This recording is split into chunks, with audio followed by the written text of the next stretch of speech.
As Edward Barningham brewed a cup of tea for him and his wife, the lilting melodic tones of a whiter shade of pale crooned from the radio in the corner of his new kitchen. Earlier that day, his family had moved from their small terraced house over the marsh to this new 4-bed, 2-reception, spacious family home on the Nunsthorpe estate in Grimsby, Lincolnshire. This was a massive step up, as the family had 3 daughters, a son, and their baby granddaughter at home, as well as a collection of pets. As Procol Harum warbled on about ghostly faces, Edward heard a shrill shriek from the front room of the house. He dropped the spoon he was stirring the milk with and ran to find his wife cradling her hand in the dark living room. "Are you okay? What's going on?" Edward asked anxiously. "The light switch zapped me," his wife replied. "I think the fuse must have blown." Edward scrambled around the moving boxes and located a screwdriver. His wife pulled out a lighter and flickered on a small orange light. Edward unscrewed the faceplate of the light and confirmed his wife's suspicions. "Never mind. I'll pick up a box of fuses when I run into town tomorrow. Come on, let's sit in the kitchen. Your brew's ready." The next day, when Edward went to pick up a pack of fuses at the hardware store, he had no idea that it would not be his last time. As his wife and daughters decorated their new home, he would often come home to small domestic disputes over who left the lights on in the house. "You have to switch the light off when you leave a room," his exhausted wife scolded. "I did," one daughter would protest. "It wasn't me," another would counter. "It must have been you," chimed in the third. Regardless of who the culprit was, it was not unusual for the lights to be burning in empty rooms. Sometimes they would pop on by their own accord. One night, while the family were out, they came home to find the house fully alight. Every window was glowing, and Mrs. Barningham remarked that it looked like the Blackpool illuminations. But soon, it went from lights turning on to burning out. Every time someone switched on a light, the fuse would blow. The family were going through boxes and boxes of fuses and spent many an evening by candlelight. And soon, it wasn't just the fuses blowing, but they were melting. Edward couldn't fix the melted hardware, so the local Grimsby Corporation electricians came to the house. But they too were stumped by the molten electrics. So they brought in the Yorkshire Electricity Board, who rewired the entire home, top to bottom. But it didn't help. Still, the fuses continued to burn out. At a total loss, the Electricity Board ended up sealing all of the lamp holders and plugs in the residence. A dramatic move. It did finally seem to help.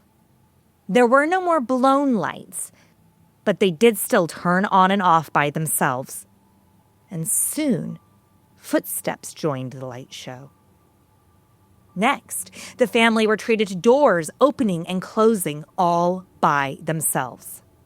There was a constant stream of unexplainable activity in the home, culminating in an extremely curious event in Mr. and Mrs. Barningham's bedroom. One afternoon, as Mrs. Barningham was preparing lunch, her daughter thundered down the stairs and into the kitchen. "Mom, what happened in your bedroom?" she called out breathlessly. Puzzled, but fearful of her daughter's demeanor, the pair went to check the bedroom. There, Mrs. Barningham was confronted with a chaotic sight. Her linens had been violently stripped from the bed and tossed haphazardly onto the floor. The The wardrobe doors were flung open, and the entire contents had been thrown unceremoniously around the room. The light above them was unbelievably bright and buzzing with the strain. Terrified, but not wanting to upset her child, Mrs. Barningham took her daughter downstairs and put on the kettle, the British cure for everything. But as the family sat together in the living room, one of the children remarked that they could smell gas. Frantically, the family began to sniff and sniff until they realized that the gas smell was emanating from the stove. Now, truly worried, Mrs. Barningham switched off the odorous burner. This was scary and dangerous. Her children were in the house. And a few days later, as Mrs. Barningham was curled up on the sofa enjoying a book, she could smell the overwhelming scent of gas. This time, it was seeping out of the fireplace. The gas was on full, but the ignition was not lit. This could have killed her. And she was home alone and certainly didn't turn on the gas herself. The whole experience chilled her to the bone. In actuality, it left the Barninghams with no choice. They had to leave the house. That night, they left with nothing more than the clothes on their backs and moved into one of their daughter's tiny 2-bedroom houses. The house was left like the Mary Celeste. Toys on the carpet, washing on the line, dishes drying on the rack. And although the Barninghams continued to pay rent on the house, they never returned. The Barningham story was featured in the August 19th, 1967 edition of the Grimsby Daily Telegraph, with the headline, "Grimsby Family Quits House. It's haunted, they say." There is only one primary resource that I could find detailing their troubles in the home. But interestingly enough, later publications also described ghostly activity in other houses in the Nunsthorpe estate. Multiple families over multiple different decades have complained of haunted happenings occurring in their homes in the neighborhood. There is plenty of folklore and urban legends to explain the activity, but a history of the location does not support these myths. The one thing that we do know to be true is that whatever was going on in the Barninghams' home was so scary, so troubling, and truly dangerous. It was better for the family to leave their home and all of their possessions and cram themselves into a 2-up, 2-down house than to live in a space that had once filled them with such excitement, joy, and hope. And that kind of force, whatever it may be, is not only compelling and terrifying, but it can also be really heartbreaking.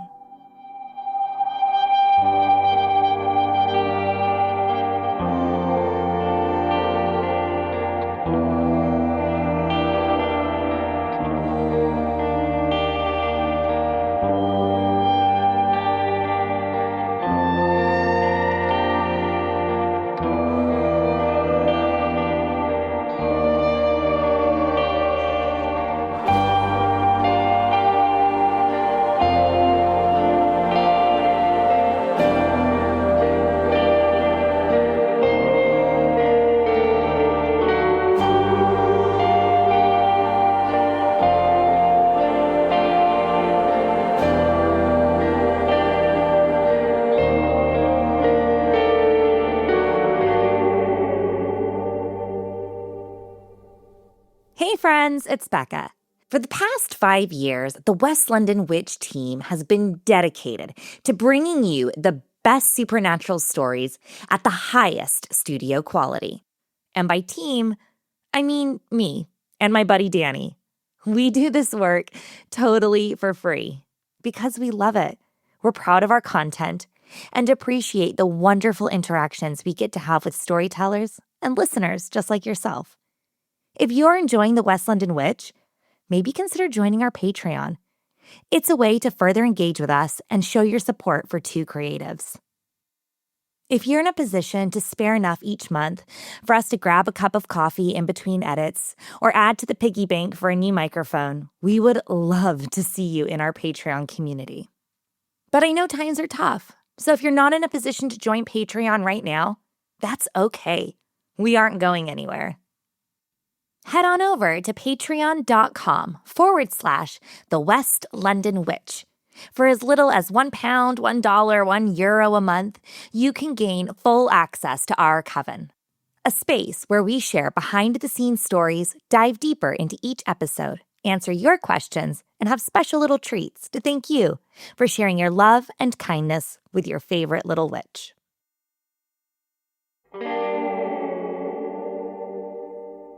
Hello, and welcome to episode 110 of The West London Witch, a podcast where we share stories about those moments where we find ourselves very much not alone. Today, we are donning our raincoats and heading to the seaside town of Grimsby in Lincolnshire. When our storyteller, Dr. Kate Cherrell, told me that her haunted childhood home was located in Grimsby, I was taken aback, as my husband is from a little village not far from there, so I know the area well. Kate's house wasn't near the Barninghams, but it's not terribly far away in location or severity. The story you're about to hear is extraordinary, haunting, and at times, a little sad. This is the story of a family working so very hard to step up in the world, to live their very best lives, only to watch it crumble down around them. I'm Rebecca Strazina, and this is The West London Witch, episode 110, The Intruders. I suppose I never expected for my life to completely revolve around ghosts and the supernatural, because it certainly wasn't laid out that way when I was younger. I was always obsessed with comedy and art and creativity, but I feel that sometimes the universe nudges us into spaces where we're supposed to be, and I think that's very much the case with me. So my family's very small, very tight, very insular, which is great most of the time. But it also means that when we have fallings out, they are stratospheric. They are absolutely wonderful. And we're also in each other's pockets a lot. And I feel like when I was forced into my sister and her husband's pockets in my early teens, that's when, let's say, the stars started to align. So my sister is 10 years older than me, and she had just bought her first house. It was nothing grand, no grand big Victorian pile. Sadly, we're not from that sort of family, but it was a post-1940s semi-detached house on the outskirts of Grimsby.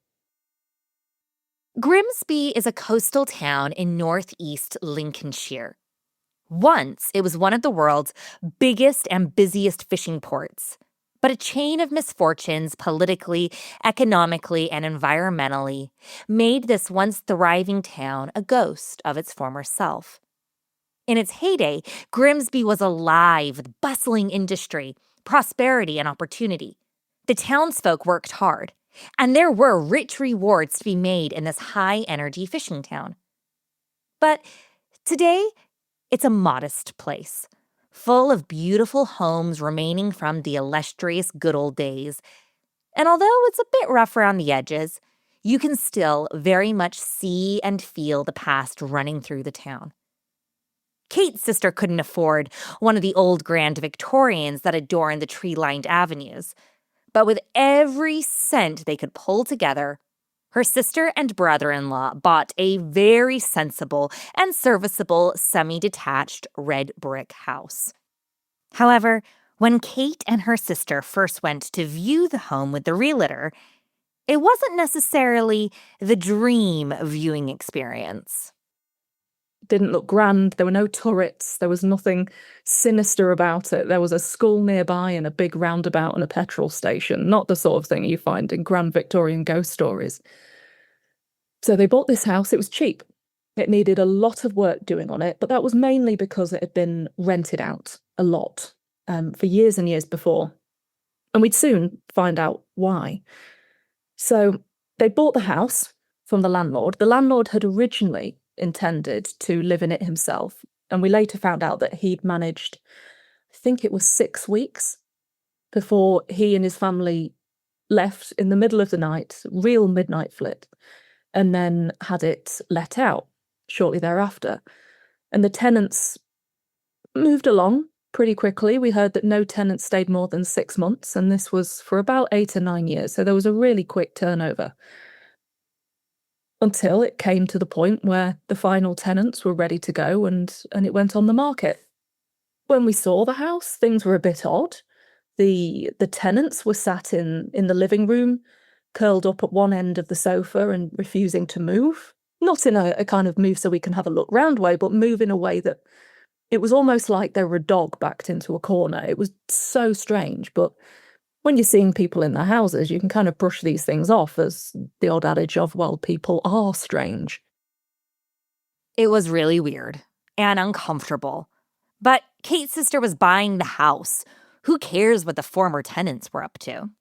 And it was a bargain, and I think my sister and her husband were very optimistic about what they could do with it and very optimistic about their decorating skills, because they certainly weren't talented in that area. Full of excitement, hope, energy, and power tools, the trio moved in, ready to make this house a home.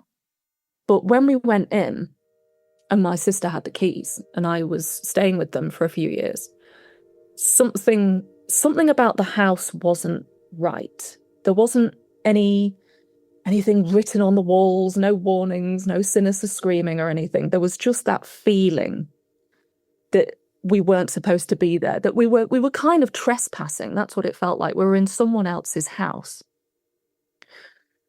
And we stayed there for a while with all the bad wallpaper and the dirty carpets, and then they started to rip things up and try to make it their own. And bit by bit, they started stripping the wallpaper from the hallway. And me wanting to be somewhat helpful, but probably more of a hindrance, I tried helping too. So we're all spending a lot of time in the hallway, stripping all this terrible wallpaper, listening to the radio, and drinking lots of very unhealthy fizzy drinks. And while we were doing this, as the hours went past, something started to feel off, like there was someone behind us, like a foreman, someone watching us. And we started to see lights dance across the house, but it's a new house. There are cars passing by, there are headlights passing by, and so we didn't think much of it until it got darker and we could still see the same lights, and we almost dared one another to look behind us to the staircase. And we started seeing these huge slashes of light that weren't like headlamps or anything like that. They were almost the size of people.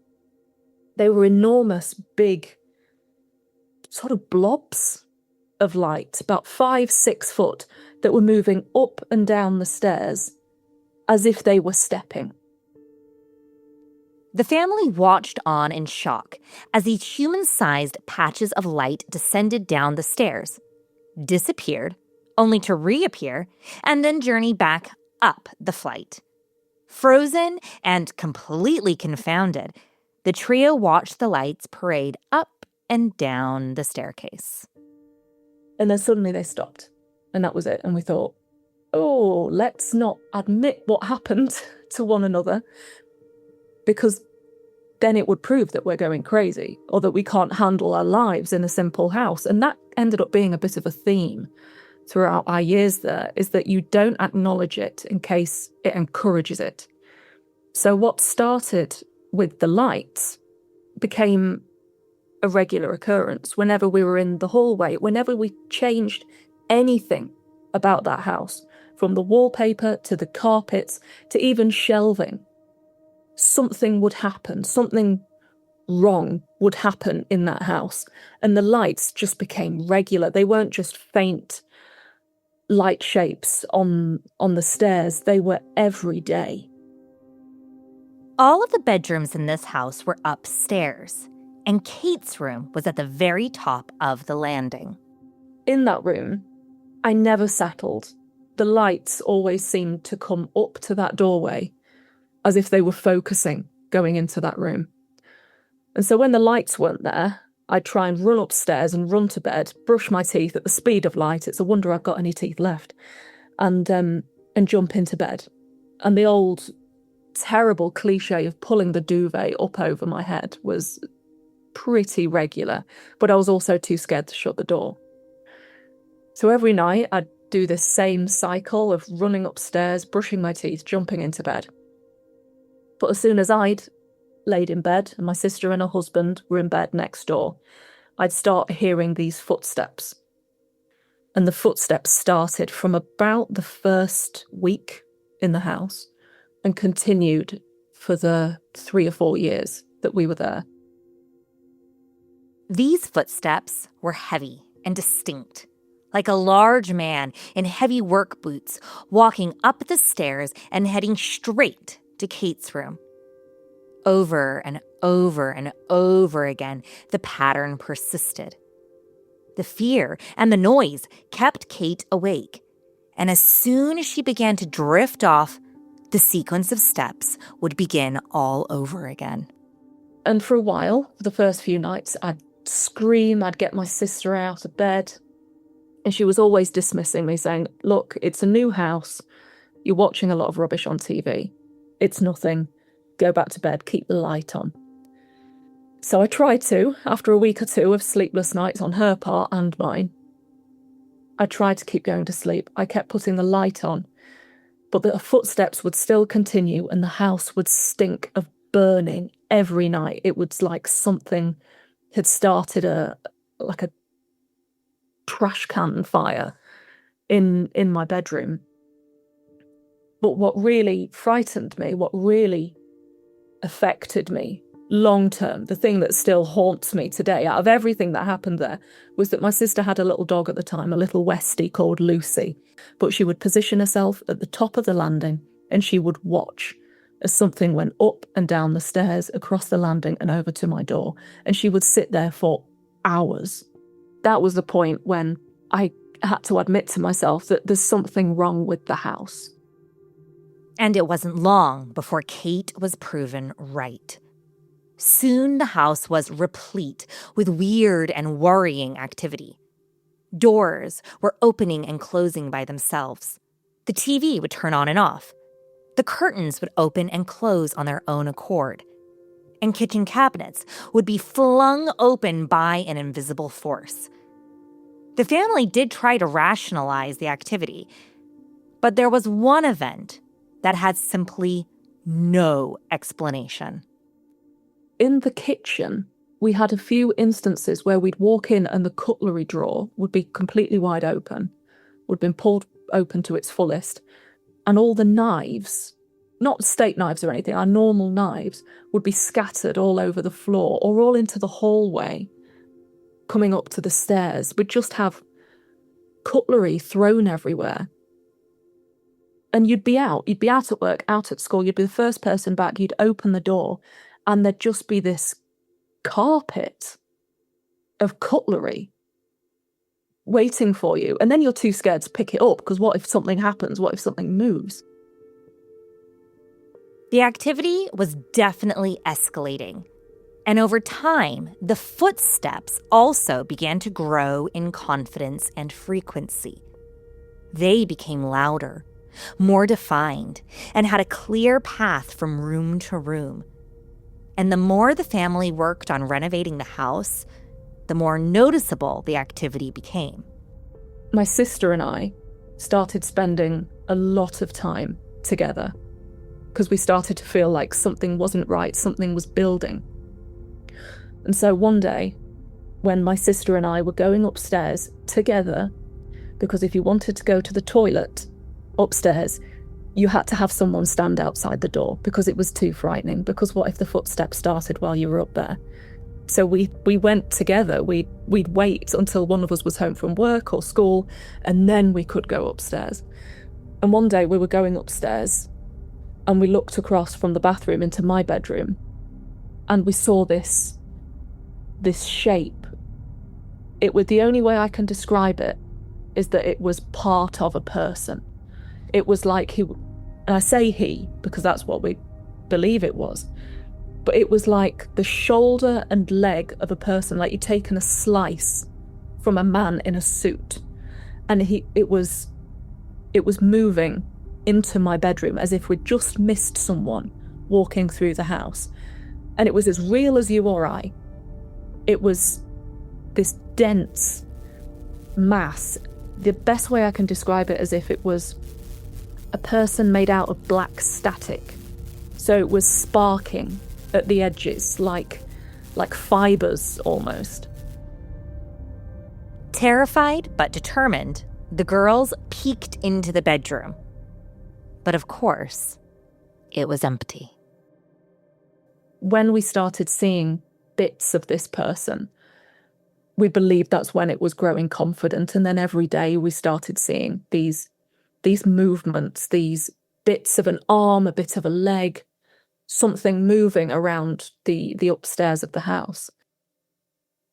Unfortunately for Kate, this escalation took place in the worst room of the house, her bedroom.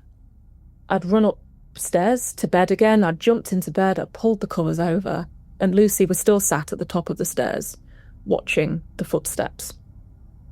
And then I heard the footsteps come into my bedroom, doing a circuit, and they'd usually do a circuit and then go out again. But they came into my bedroom next to my bed and they stopped. It felt like all the air had gone out of the room and the room stank of burning. I didn't know what to do. And I peeked just above my duvet, and there was this man about 2 foot from my face, right next to my bed. And it was a fully grown man, maybe about 6 foot, but bending over, looking at me, in a full black suit and a hat, made of this black crackly static, and I could almost feel breath on me. And I couldn't scream, I couldn't do anything, I was just stuck, rigid. And then it went. The fear was real and palpable.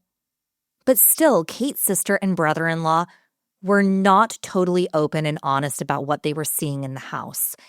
It was too much to believe that they had poured their entire life savings into such a sinister space.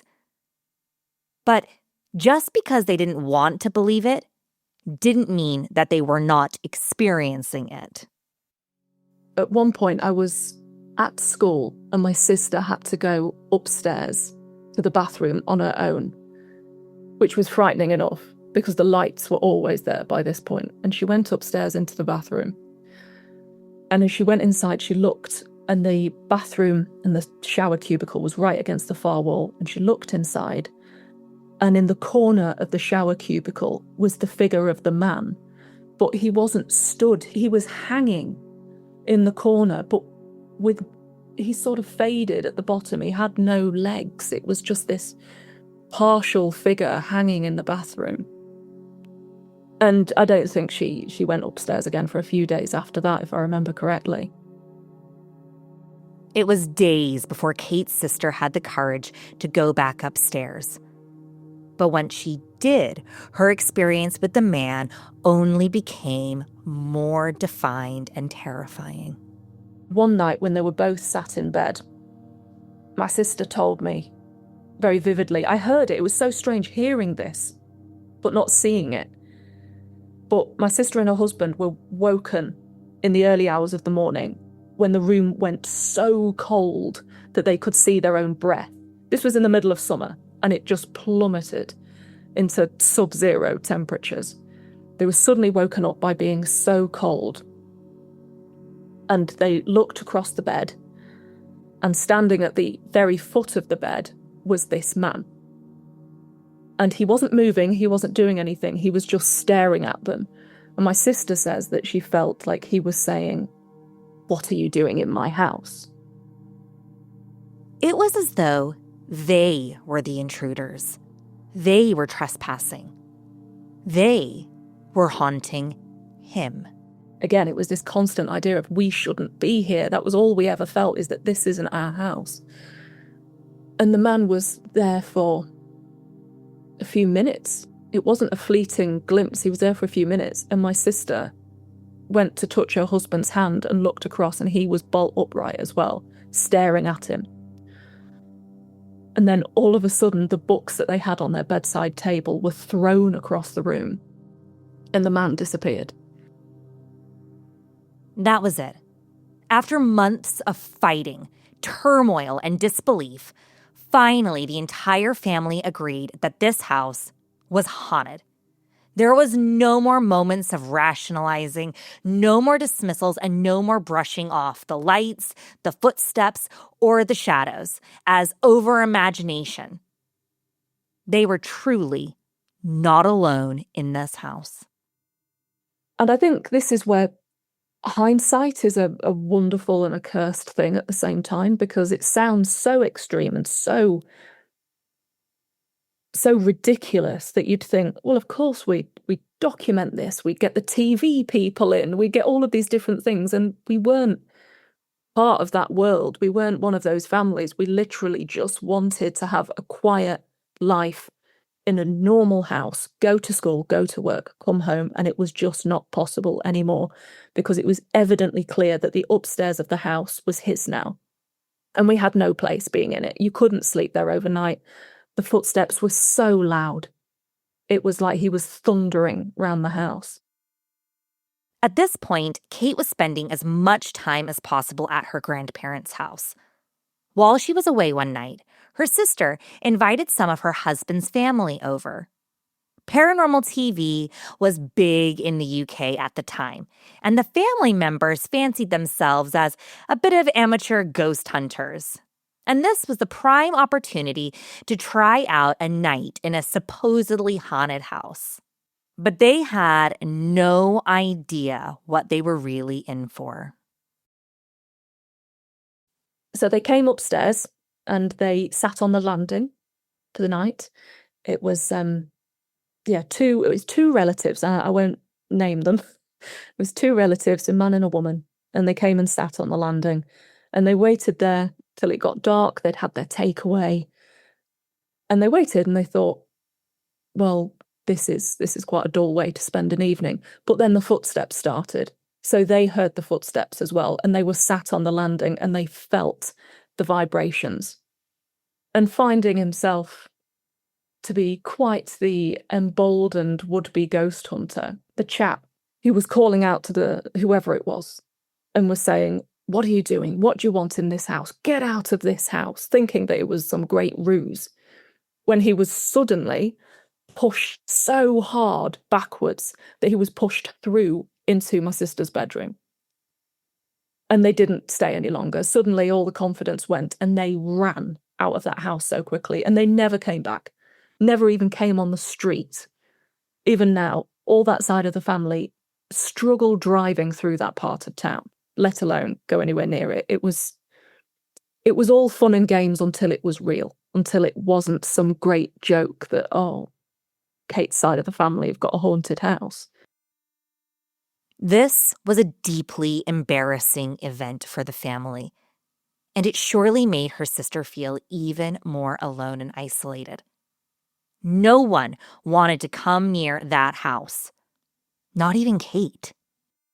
And one of the last times that I was there and I stayed overnight, I'd walked upstairs to the toilet, and I got to the landing. And I can't explain, I still struggle with it. Something took the legs out from underneath me, and I went down the stairs with all my body weight. I collapsed down the stairs, and I broke 2 bones in my wrist and one in my hand, and it was known as like a boxer's fracture. So I absolutely smashed my hand and my wrist up. And I was thinking at the time, oh, I'm just clumsy, I've just slipped. But the way my legs were just dropped from under me, I don't know what that was. I don't know if it was him, but I do know that the next week, my sister was going up to the bathroom on her own, and the exact same thing happened to her. And she fell all the way to the bottom of the stairs, and she broke the exact same bones in her hand and her wrist. And we ended up in hospital together doing occupational therapy after we'd had our POTS off. But for a while, we had matching casts on matching arms because we'd broken the exact same bones. That was it for Kate. She was done with the house. But it wasn't so easy for her sister. Every dime they owned was tied up into that house. She couldn't just leave. So she sought help. But it is really hard to know where to turn in these sort of situations. And realistically, your options are very limited. We'd had a murky relationship with religion in my family. We'd had lots of different denominations through the years, and then we had some aggressive atheism in there as well. We were pretty much a melting pot. But I think when you're pushed to the point of feeling so threatened and so useless in your own house, you go to whatever's familiar and to what you think might help in any capacity, in any small way, even if it's just psychological. So we always refer to it now as we got the vicar in. But what really happened was that we walked to the local church, and it was an Anglican church, and we asked for the local vicar, and we said there's something wrong with the house. We don't know what it is. Would you come and bless it? And what we were expecting was a vicar to come round with his bag and just say a few blessings throughout the house, and things might be better in our own minds, at least while we finish all the decorating.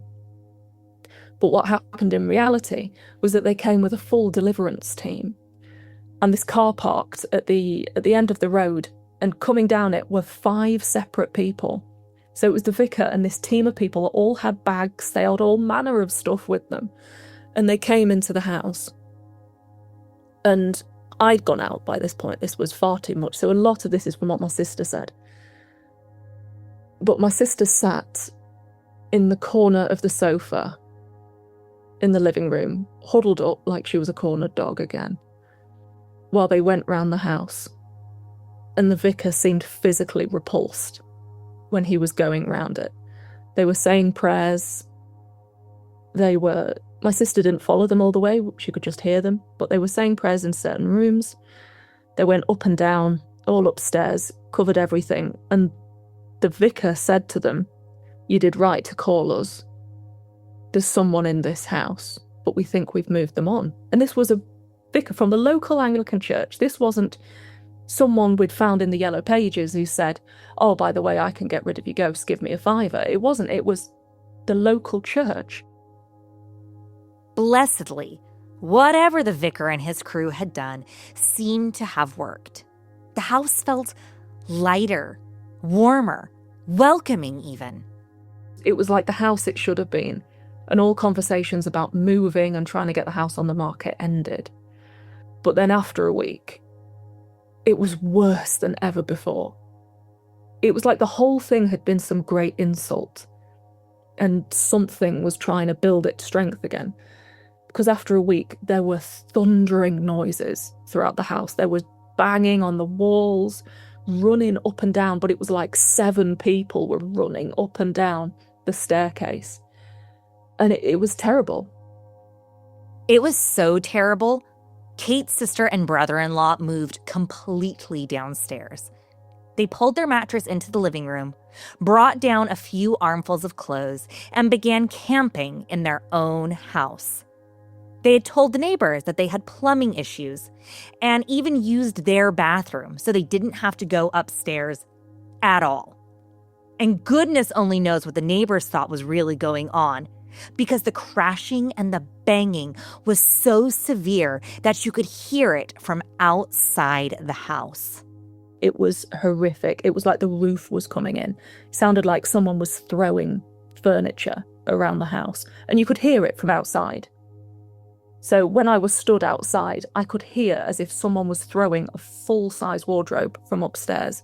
It was like roaring noises. And then that was the point where it was cut our losses. My sister and her husband got the estate agent in after a couple of days. We're still living on the living room floor on the mattress.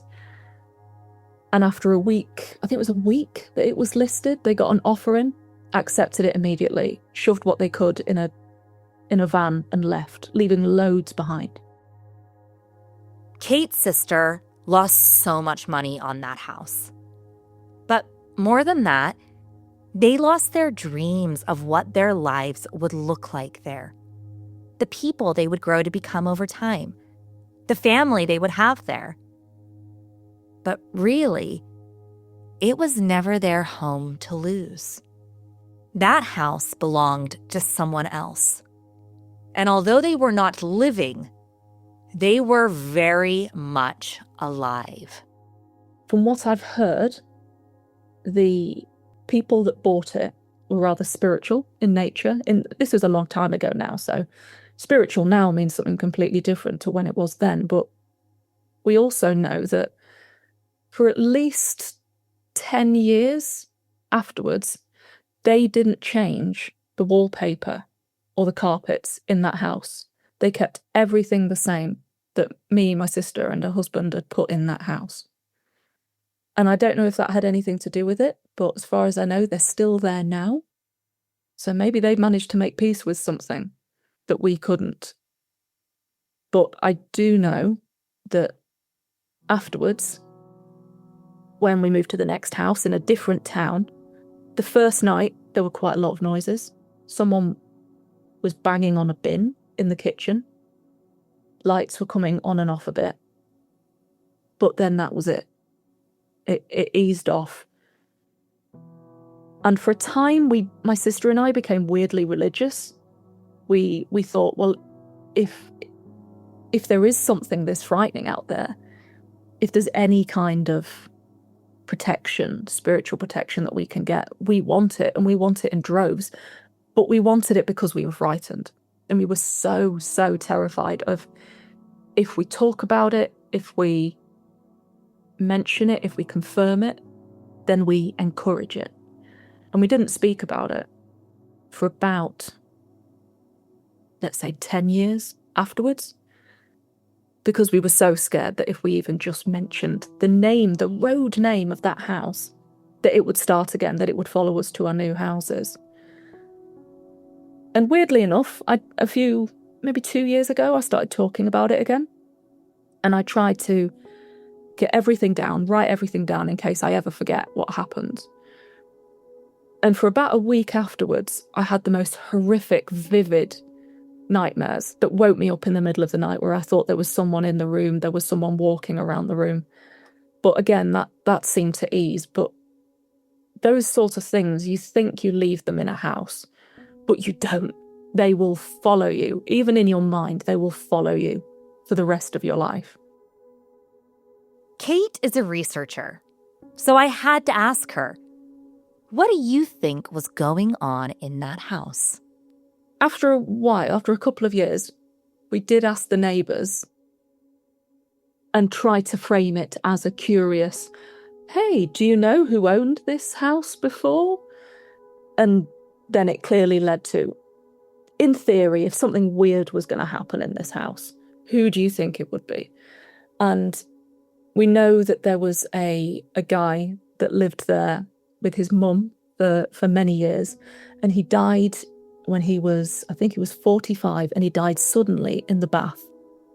I looked up the land registry a while ago, and I think I know who it could be. And it was someone who had died just before the previous owner bought it. So it wasn't some ancient haunting anything on the land. We'd think it was someone who died in the bath about 7 years before we got there. And we genuinely just think he didn't know he was dead. Because we think it was intelligent. We can't understand how it wouldn't have been with everything it was doing. But we just think it was someone who was still there thinking, why are people in my house? When you purchase a house, all you receive is a piece of paper stating that you own the land and the structure that sits upon it. You do not own the feelings, the memories, or the energy that may already exist within those walls. You are just a steward of that space for a period of time. That's why stories about haunted houses can be so deeply emotional. There is nothing more unsettling than feeling afraid in the place that's meant to keep you safe. And for families who experience it, those moments can leave lasting marks long after the events themselves have passed.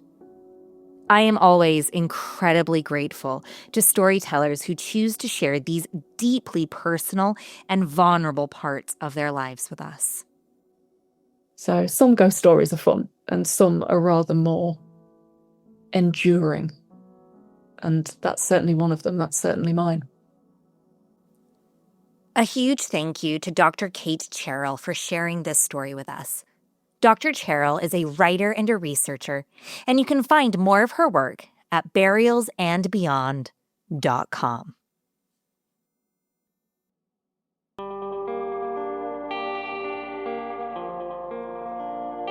Do you have a spooky story you'd like to share? I'd love to hear it. Drop me an email at thewestlondonwitch@gmail.com or find us on Instagram and Facebook at The West London Witch. If you enjoyed today's episode, don't forget to subscribe, rate, and review. And come and follow us for additional content on Instagram and Facebook. Until next time, merry meet, merry part, and merry meet again.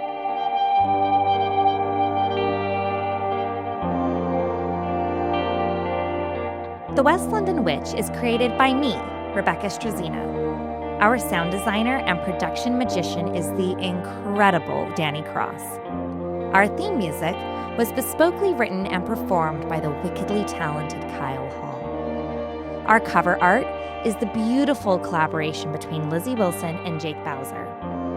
Special thanks to Miss Sinead Bowers, our quality control and biggest cheerleader. And thank you to you, all of our listeners all over the world. These are your stories. Thank you for sharing them with us.